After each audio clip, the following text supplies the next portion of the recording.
जब बात लगने की आती है तो मित्रों बहुत स्पष्ट है कि कहीं ना कहीं एक उच्चाटन की शिकायत होती है।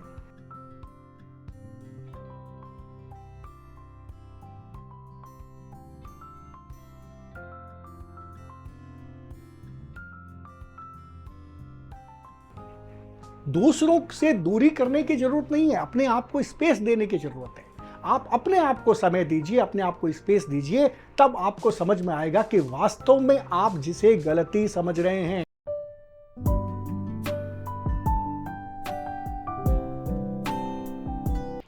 नमस्कार मित्रों, आस्तिक न नास्तिक बने वास्तविक, ये सीरीज आज अपने 50वें पड़ाव पर है। हमने ऐसे 50 एपिसोड किए हैं जिसमें हमने बात की है वास्तविक होने की, और हमने हर बार ये पाया है कि न तो आस्तिक होने में पूर्ण रूप से न तो आस्तिक होने में कुछ पड़ा है और न पूर्ण रूप से नास्तिक होने में कोई विशेष फायदा होता है। जीवन में अगर आपके वास्तविकता हो तो आपको वो सब मिलता है जो आस्तिक या के नास्तिक होने या नहीं होने से कहीं ना कहीं रह जाता है। हमें आपके जिज्ञासाएं मिली, हमें आपके कौतूहल मिले और हमें आपके सवाल मिले, और हम इन सवालों पर आगे भी बात करते रहेंगे। ये कार्यक्रम, इस तरह के कार्यक्रम और भी मैं आपके बीच में लेकर के आऊँगा, लेकिन फिलहाल इसी क्रम को हम आगे बढ़ाते हैं और इस विषय पर बात करते हैं कि आखिर मन लगता क्यों नहीं। जब बात लगने की आती है तो मित्रों बहुत स्पष्ट है कि कहीं ना कहीं एक उच्चाटन की शिकायत होती है। एक उचाट सा हो जाता है, कुछ उखड़ना सा लगता है। और जब ये मन की बात आती है, एक ऐसी विषय वस्तु की बात आती है, एक ऐसी चीज की बात आती है, एक ऐसी जो आप ये कहते हैं परिकल्पना हमारे सामने आती है जिसे हमने देखा ही नहीं है, और हम ये जब कहते हैं कि हमारा मन नहीं लग रहा है तो वास्तव में हमारे पास इसका इलाज भी नहीं होता। और उस वक्त हमें किस बात की तलाश होती है? और वो तलाश होती है शांति की। और आप ये पाएंगे कि जब आपका मन अशांत होता है तब आपका मन नहीं लगता है, और ऐसे में आप पहले रेमेडी मन के उचाट होने की खोजेंगे या मन के अशांत होने की वजह को जानेंगे। सबसे बड़ी बात तो है कि मन अशांत क्यों होता है, और जब मन अशांत होता है तब आपको क्या करना चाहिए। सबसे बड़ी बात, सबसे पहली बात, अगर आपका मन अशांत है तो किसी न किसी रूप में अपने आप को सहज करने की कोशिश करें। सहज करने की कोशिश में सबसे पहला काम यह है कि फैसले मत देवें, फतवे मत देवें, गुस्सा ना करें। और इसके लिए मैंने जो सबसे पहले कहा था वो ज़रूरत इस बात की है कि अपने आप को संयत करें, अपने आप को सहज रखें और अपने आप को शांत रखें। कुछ देर के लिए शांत हो जाएं, आपकी हड़बड़ाहट पर कंट्रोल करें, उद्विग्नता को रोक देवे। इससे आपका जो उचाट हो रहा मन है वो एक जगह स्थिर होने लगेगा। अगर आप हड़बड़ाए तो ये काम वैसा ही होगा जैसा आग में घी डालने का काम होता है।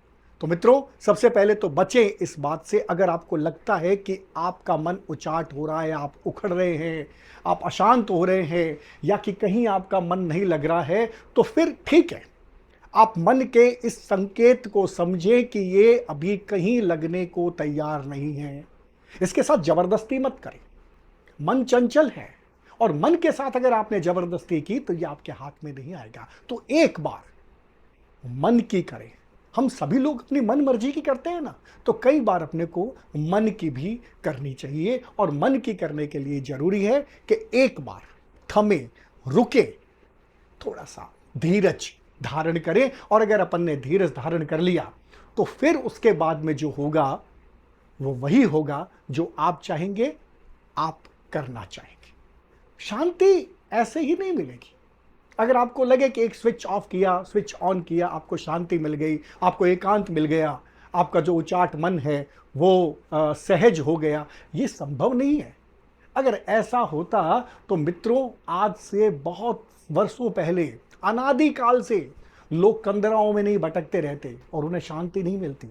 हम सुनते हैं ना, बहुत सारे लोग इस सृष्टि से, इस संसार से भाग करके कंदराओं में चले जाते हैं, तप करते हैं, साधना करते हैं, अनुष्ठान करते हैं कि उन्हें शांति मिले। क्या उनको शांति मिलती है? कि कुछ तपते हैं, कुछ झुलसते हैं, कुछ लोग अपने बीवी बच्चों को छोड़ देते हैं, शौक त्याग देते हैं कि उन्हें शांति मिले। क्या इन सब कारणों से अशांत रहते हैं आप?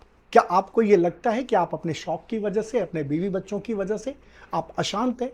अगर हां, तो आपको यह समझ आना चाहिए कि शांति के प्रयास भी आपको यहीं से करने पड़ेंगे और उसके लिए आपको अपने आसपास के लोगों को चिन्हित नहीं करना पड़ेगा, उन्हें अपराधी साबित नहीं करना पड़े और ये प्रक्रिया शुरू हो जाए कि आप शांति की तलाश में आगे बढ़ें। तो इसके लिए अपने लिए एक स्पेस तलाशें।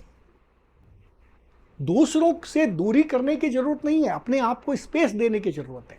आप अपने आप को समय दीजिए, अपने आप को स्पेस दीजिए, तब आपको समझ में आएगा कि वास्तव में आप जिसे गलती समझ रहे हैं, जिन लोगों को दोषी ठहरा रहे हैं, वस्तुतः दोषी वे नहीं हैं। आपकी प्रवृत्तियां, आपकी हड़बड़ाहट, आपकी प्रकृति और आपके मन में चलता उद्वेग इसकी वजह है। सबसे पहले अपने आप को साधे। एके साधे सब सधे, सब साधे सब जाए। अगर आप अपने आप को साधने की कोशिश करेंगे, अपने आप के लिए एक स्पेस बनाएंगे, अपने आप के लिए एक एकांत तलाशेंगे, तो निश्चित रूप से आप अपने मन को नियंत्रित कर पाएंगे। वैसे आपको बता दूं, ये मृग तृष्णा है कि आप अपने मन को नियंत्रित कर पाते हैं, क्योंकि ये मन किसी के वश में नहीं है, आपके भी वश में नहीं है। ये तो एक जुमला है कि फला व्यक्ति अपनी मन मर्जी करता है।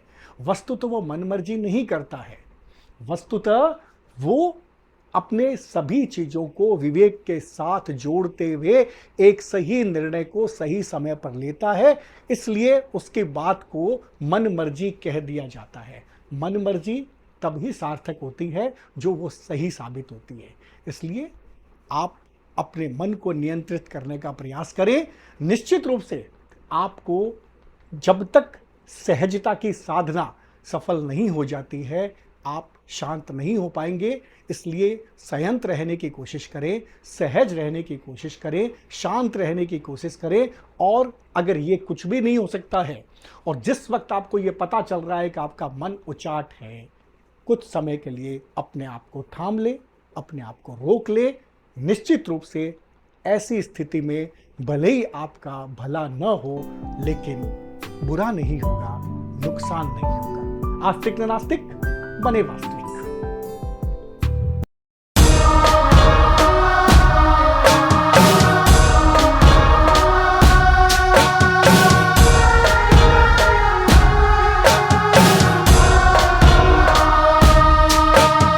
हाँ, अंधेरा आज हम तो जीत लेंगे।